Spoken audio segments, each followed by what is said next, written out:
Peux-tu imaginer que la Grande-Bretagne n'a pas pu s'empêcher de mettre la main partout plus d'un an ou deux à la fois? Il fallait toujours qu'elle aille s'en prendre à quelqu'un. Et les États-Unis, eux, ne prennent même pas une année de pause. Je ne connais pas encore la vérité. Ça pourrait être un accident, mais je n'y crois pas. Aujourd'hui, une grande raffinerie au Venezuela a soudainement explosé. Ça me fait beaucoup penser à la CIA. Je ne l'affirme pas. Nous n'avons pas plus d'informations pour l'instant. Mais la semaine dernière, le président Trump a déclaré qu'il avait chargé la CIA d'opérations à l'intérieur du Venezuela. Et une semaine plus tard, soudainement, la plus grande raffinerie explose. Donc les États-Unis ne peuvent pratiquement pas passer une semaine sans essayer de tuer quelqu'un. Alors, comment allez-vous? Vous allez bien? Moi je vais très bien, ça se voit. Eh bien écoutez, on a un discours ici très intéressant qu'on a redécouvert encore une fois. Très très intéressant, je voudrais que vous fassiez vos commentaires pour que l'on puisse faire la lecture ensemble et puis tirer des conclusions. On y va, on regarde la vidéo, ensuite on fait un commentaire. Pourquoi Donald Trump ne vient-il pas de Mars? Parce qu'il a une mentalité de gamin de 4 ans et qui fait une crise. Il fait une crise. C'est quoi cette crise? C'est que le reste du monde dit « on ne veut pas de roi ». Comme l'a dit le président Lula, on n'a pas besoin d'empereur. Il viendrait ici comme un dirigeant parmi 20 ou 21. Il ne veut pas de ça. Il fait une crise. Donc ce rééquilibrage est en train de se produire. Il fait une crise bien particulière d'ailleurs parce que les États-Unis traversent une période de profonde névrose. Tu sais quelle est la cause de cette névrose? La Chine. Une civilisation magnifique, brillante, qui a plus de 4000 ans.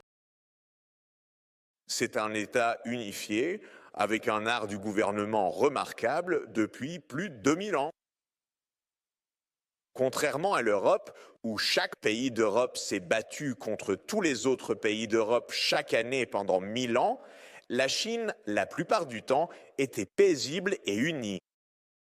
Elle s'est fragmentée temporairement à certains moments, mais c'était principalement un pays unifié qui, d'ailleurs, chose étrange, ne s'en prenait pas non plus à ses voisins. Ainsi, la Chine, pendant 1000 ans, n'a jamais attaqué le Japon, par exemple. Peux-tu imaginer que la Grande-Bretagne n'a pas pu s'empêcher de mettre la main partout plus d'un an ou deux à la fois? Il fallait toujours qu'elle aille s'en prendre à quelqu'un. Et les États-Unis, eux, ne prennent même pas une année de pause. Je ne connais pas encore la vérité. Ça pourrait être un accident, mais je n'y crois pas. Aujourd'hui, une grande raffinerie au Venezuela a soudainement explosé. Ça me fait beaucoup penser à la CIA. Je ne l'affirme pas. Nous n'avons pas plus d'informations pour l'instant. Mais la semaine dernière, le président Trump a déclaré qu'il avait chargé la CIA d'opérations à l'intérieur du Venezuela. Et une semaine plus tard, soudainement, la plus grande raffinerie explose. Donc les États-Unis ne peuvent pratiquement pas passer une semaine sans essayer de tuer quelqu'un. Mais la Chine, elle, peut passer de très longues périodes, des siècles entiers, sans jamais attaquer ses voisins. La Chine est restée 1000 ans sans jamais envahir le Japon. Un voisin tout proche, alors même que la Chine était bien plus puissante. D'ailleurs, il y a eu 2 tentatives d'invasion du Japon depuis la Chine continentale, mais c'était à l'époque où la Chine avait été conquise par les Mongols. Il y a environ 800 ans, les Mongols ont tenté d'envahir le Japon à 2 reprises et ont été vaincus les 2 fois. Mais les Chinois n'ont jamais essayé. Les Japonais ont malheureusement envahi la Chine à plusieurs reprises, mais jamais l'inverse. Et les Chinois n'ont jamais envahi la Corée. Et les Chinois ont bien envahi le Vietnam une fois, mais c'était il y a 615 ans. Puis ils eurent une escarmouche pendant 1 mois. 1979. À part ça, c'est ce qu'on appelle l'ennemi des États-Unis. C'est pourquoi j'appelle ça une névrose. La Chine est la moindre menace possible. Elle menace personne. Elle n'attaque personne. Elle n'a pas été en guerre depuis 46 ans. Et la guerre à laquelle elle a participé il y a 46 ans n'a duré qu'un mois. C'était lorsque le Vietnam a renversé un gouvernement au Cambodge qui, la Chine considérait comme un allié, et elle a donc puni le Vietnam pendant un mois pour avoir renversé leur allié au Cambodge. À part ça, aucune guerre depuis plus de 40 ans. Mais on déprime parce que l'idée américaine, c'est qu'il faut être numéro 1 pour pouvoir donner des ordres à tout le monde. Et d'ailleurs, toutes les ficelles qu'on connaît, on les a apprises des Britanniques, qui ont fait ça pendant 200 ans avant nous. C'est là que la géopolitique entre en vue. Ce que dit Adam Smith en 1776, c'est que nous devons envisager un avenir où il y a une force égale, un respect mutuel, la justice sociale. Et nous sommes à ce moment charnière de l'histoire. Parce que, selon moi, c'est le cas. À la fin de 3 grands cycles, d'abord avec ces découvertes majeures dont parlait Adam Smith, ces routes maritimes que les Européens ont trouvées, qui ont marqué le début d'une période d'ascension européenne dans l'histoire et l'économie mondiale, car l'Europe n'avait rien de particulier sur le plan économique ou géopolitique en 1500. On n'aurait pas parié sur sa réussite ou sa domination, mais ces événements ont changé le cours de l'histoire. Puis en 1750, et en réalité en 1776, curieusement la même année où Adam Smith a écrit La richesse des nations, un ingénieur très talentueux, c'est ainsi qu'on l'appellerait aujourd'hui, même s'il n'avait pas ce titre à l'époque, un homme nommé James Watt, travaillant à l'université de Glasgow, ce qui est approprié dans une université, a ajouté un condenseur à une machine à vapeur qui avait été inventée des décennies auparavant, et soudainement, la machine à vapeur est devenue incroyablement efficace, peu coûteuse, et tout à coup, l'ère industrielle est devenue possible grâce à cette grande invention de la machine à vapeur. Et cela s'est produit, cette machine à vapeur commerciale. La machine à vapeur de James Watt, c'est d'ailleurs pour cela qu'on parle aujourd'hui de mégawatt, à cause de Monsieur Watt. Watt est la puissance que sa machine à vapeur a apportée.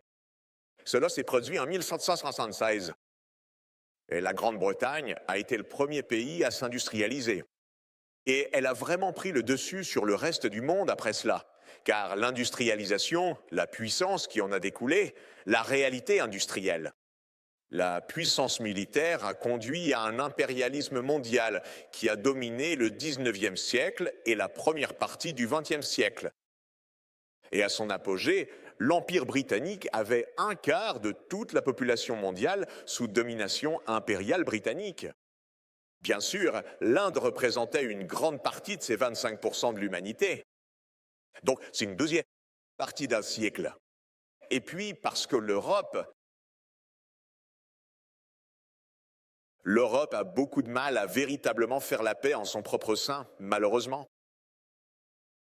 C'est vraiment une maladie, en fait. Je suis désolé de le dire. On aime l'Europe. Ma femme est née en Europe. Ma famille vient d'Europe, mais ils se battent tellement entre eux, comme ma femme et moi. Mais chaque père de pays garde une rancune.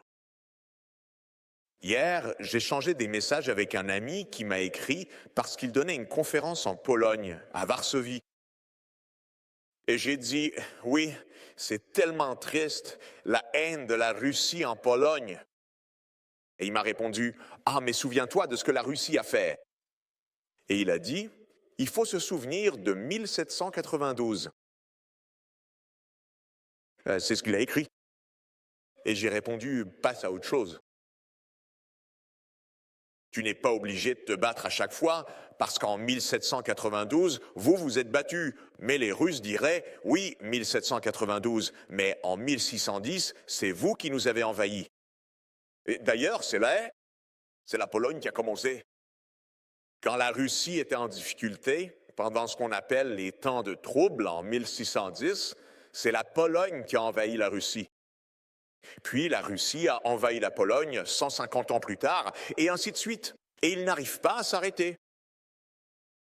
Et d'ailleurs, il y a le fameux dicton du philosophe George Santayana, le philosophe espagnol du XXe siècle, qui dit que ceux qui oublient l'histoire sont condamnés à la répéter. Mais ma femme en a une meilleure pourtant. Sonia dit que ceux qui se souviennent de l'histoire sont condamnés à la répéter. Parce que tout ce que tu fais, c'est garder rancune pendant 1000 ans. Faut passer à autre chose.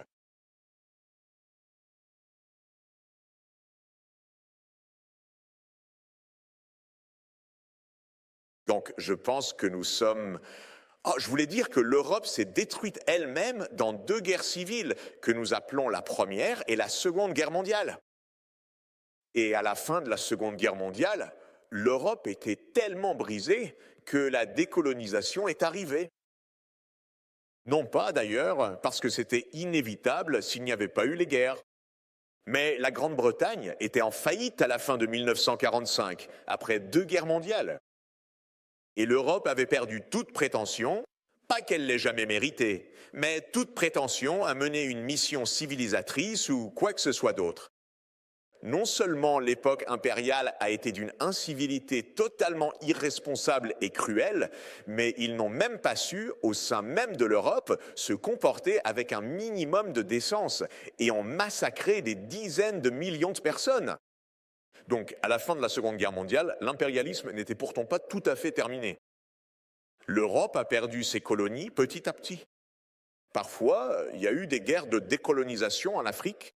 Parfois, cela s'est fait plus rapidement et de manière relativement pacifique. Tout dépendait. Mais il restait un empire qui allait subsister, et c'était l'empire des États-Unis.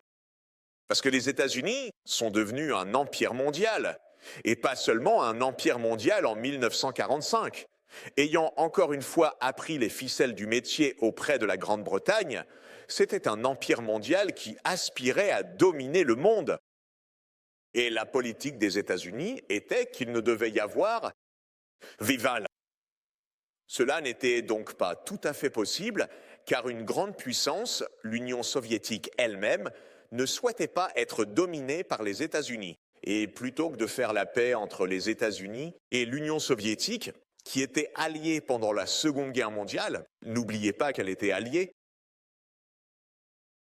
les États-Unis et la Grande-Bretagne disaient qu'ils étaient les ennemis de notre allié, celui qui avait en réalité brisé l'échine de l'armée d'Hitler, car le peuple soviétique a perdu 27 millions de personnes pendant la Seconde Guerre mondiale.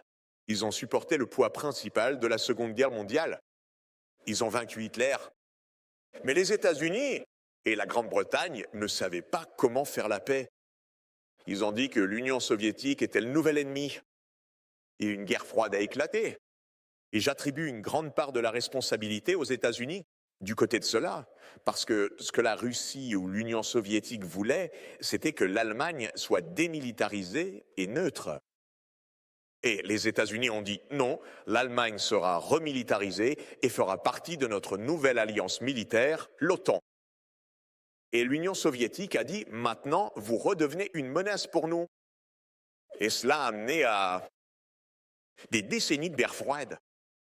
Donc nous avons perdu ce qui aurait pu être la paix. Mais les États-Unis considéraient l'Union soviétique, bien sûr, comme l'ennemi.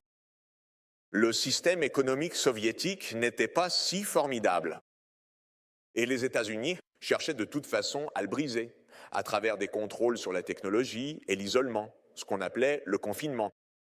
Et à partir de 1991, l'Union soviétique a connu un effondrement économique et s'est disloquée en 15 États successeurs. Et je mentionne cela parce qu'à ce moment-là, les États-Unis se sont dit « Oh mon Dieu, cette fois, on a réussi. On est seul.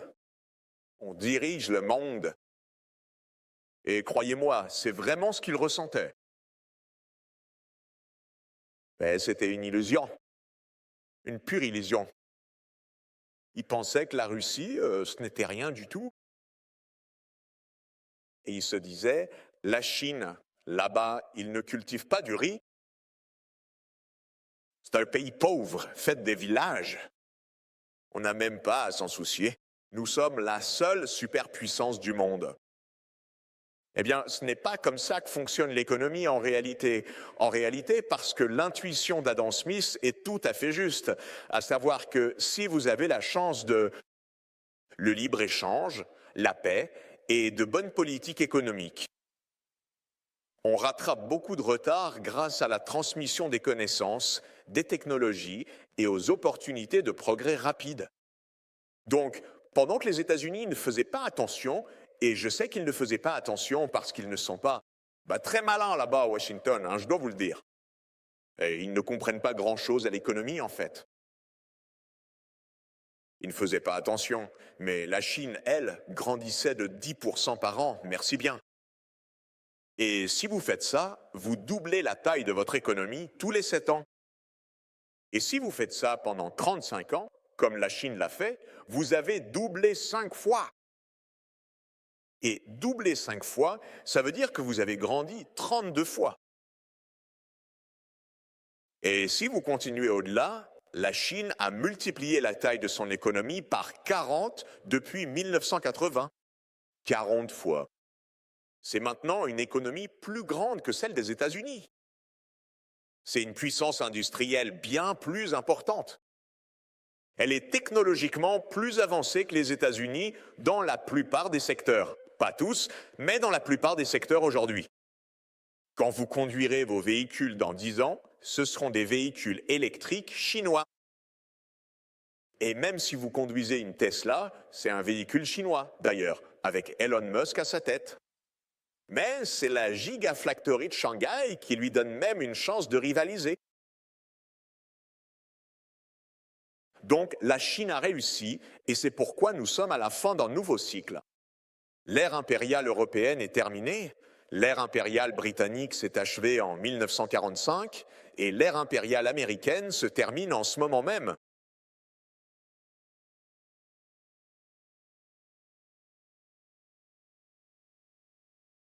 Et c'est pour ça que Donald Trump est rentré chez lui.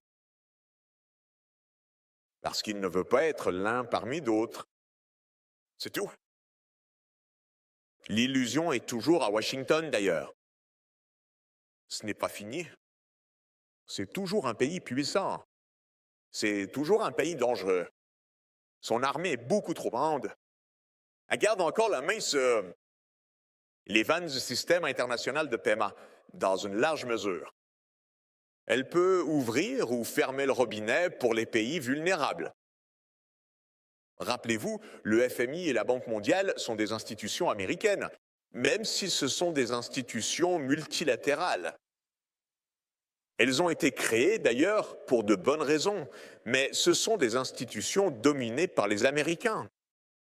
Et cela confère un pouvoir qui perdure. Et j'insiste toujours sur la géographie quand je réfléchis à l'économie. Donc la géographie, c'est qu'à Pennsylvania Avenue, là où se trouve la Maison-Blanche, il y a maintenant une aile ouest, mais plus d'aile est, parce qu'il l'a démolie il y a quelques semaines. C'est idiot. Excusez-moi. Désolé. C'est vrai. C'est juste technique. Au croisement de la 16e et de Pennsylvania, c'est la Maison-Blanche. À la 15e et Pennsylvania, c'est le bâtiment du Trésor. À la 17e et Pennsylvania, c'est ce qu'on appelle le bureau exécutif du président des États-Unis. À la 18e et Pennsylvania, c'est la Banque mondiale. Et à la 19e et Pennsylvania, c'est le Fonds monétaire international. Donc, ce n'est qu'à 2 pâtés de maison du bureau du président pour aller dire au FMI quoi faire. Tu n'as même pas besoin d'envoyer un texteur. Il suffit de 30 secondes pour traverser la rue et dire « veto sur le programme de ce pays ». Et ça, c'est toujours du pouvoir. Mais c'est un pouvoir qui s'effrite. Il s'effrite en partie à cause des BRICS, parce que les BRICS disent « nous n'avons pas besoin d'être sous la coupe d'un empire américain, d'un empire ». C'est ce qu'a dit le président Lula lorsqu'il accueillait les BRICS cet été. Et Trump a imposé un tarif douanier au Brésil parce qu'il n'aimait pas une procédure judiciaire contre l'ancien président qui avait tenté de faire un coup d'État. Alors il a imposé une taxe punitive et le président Lula a dit « Nous n'avons pas besoin d'empereur et nous n'allons pas céder à ce genre de pression ». Donc les BRICS, dont vous êtes un membre éminent, le S de BRICS, souvenez-vous des 10 pays des BRICS, Brésil, Russie, Inde, Chine, Afrique du Sud et maintenant Égypte et Éthiopie, Émirats arabes unis, Iran et Indonésie. Les 10 pays des BRICS représentent 46% de la population mondiale. Merci.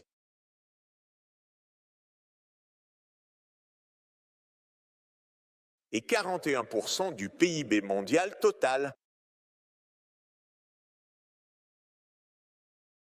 Et ils peuvent regarder le G7 et dire « Qui êtes-vous » Et c'est exactement ce qu'ils font. C'est donc la nouvelle phase de la géopolitique. Le monde n'est pas en train de s'effondrer, mais les États-Unis et l'Europe font une crise de nerfs. C'est différent.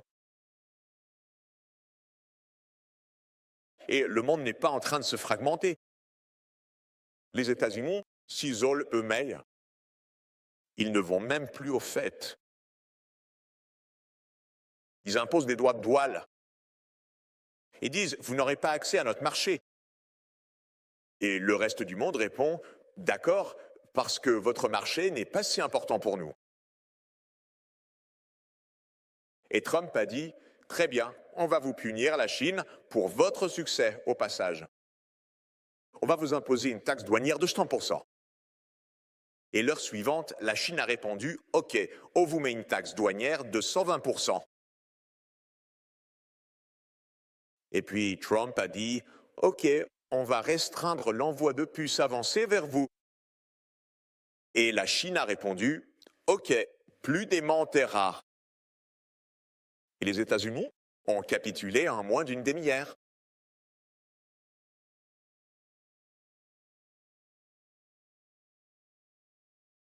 Au fait, je n'avais aucune idée de ce qu'était un aimant en terres rares avant que tout cela n'arrive. Donc, j'ai dû demander à ChatGPT ce que c'était exactement. Il s'avère que c'est absolument essentiel pour toute l'industrie, l'automobile, le secteur militaire, et ainsi de suite. Et la Chine les fabrique. Les États-Unis n'en fabriquent pas. Et donc, il s'est avéré que les États-Unis ont tiré une petite leçon de tout ça. Encore une raison de plus pour laquelle Donald Trump reste chez lui. Voilà pourquoi nous sommes à un moment aussi historique. Mais en réalité, le monde n'est pas en train de se fragmenter. Il reste ouvert et il continue d'échanger. C'est juste qu'un coin du monde est particulièrement grincheux. La partie qui dominait autrefois n'arrive tout simplement pas à comprendre ce qui se passe. Et Trump, bien sûr, essaye de faire étalage de la force militaire d'une manière écœurante. Les États-Unis restent militairement puissants, il n'y a aucun doute là-dessus. Les guerres en Ukraine et à Gaza sont des guerres impérialistes. La guerre en Ukraine a éclaté parce que les États-Unis ont dit, après l'effondrement de l'Union soviétique, nous allons déplacer toutes nos bases militaires jusqu'à la frontière russe. Et d'ailleurs, en 1990, lorsque l'Allemagne se réunifiait et que le président Gorbatchev était encore à la tête de l'Union soviétique, les États-Unis ont promis au président Gorbatchev « Si vous, l'Union soviétique, acceptez la réunification de l'Allemagne, qui avait été divisée après la Seconde Guerre mondiale et la guerre froide, et qui nécessitait l'approbation soviétique, parce que c'est ainsi que la Seconde Guerre mondiale s'est terminée par un traité en 1990, le seul véritable traité qui a mis fin à la Seconde Guerre mondiale a été signé en 1990. Ils avaient besoin de l'accord des soviétiques. Et pour obtenir l'accord soviétique, les États-Unis ont dit au président Gorbatchev « Nous promettons que l'OTAN ne s'étendra pas d'un pouce vers l'Est. » Pas d'un seul pouce. Et si vous voulez toute la documentation à ce sujet, allez sur un site web appelé National Security. l'archive de l'université George Washington et allez sur un site qui s'appelle What Gorbatchev Heard. Et vous trouverez une quarantaine de documents qui confirment exactement ce que je viens de dire, à savoir que les États-Unis avaient promis que l'OTAN ne s'élargirait jamais.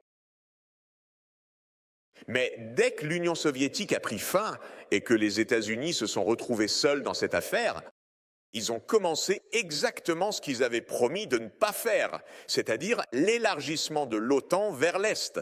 Et c'est pour cela qu'il y a la guerre en Ukraine. C'est une honte. Et cela tue les Ukrainiens. Et cela fait partie du célèbre adage d'Henry Kissinger, dont vous vous souvenez peut-être, « Être un ennemi des États-Unis est dangereux ». Être un ennemi des États-Unis est dangereux, mais être un ami est fatal. L'Ukraine dit « nous serons un ami » et maintenant ils meurent à cause de ça. Parce qu'ils ont dit « d'accord, l'OTAN s'est élargie », les États-Unis ont dit « on vous soutient ».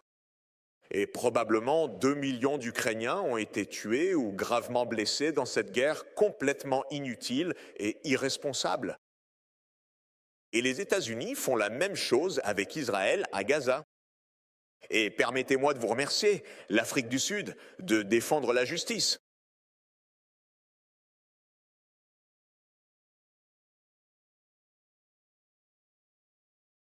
C'était très courageux, très juste, très précis de lancer l'affaire devant la Cour internationale de justice. Concernant la violation par Israël de la Convention sur le génocide de 1948.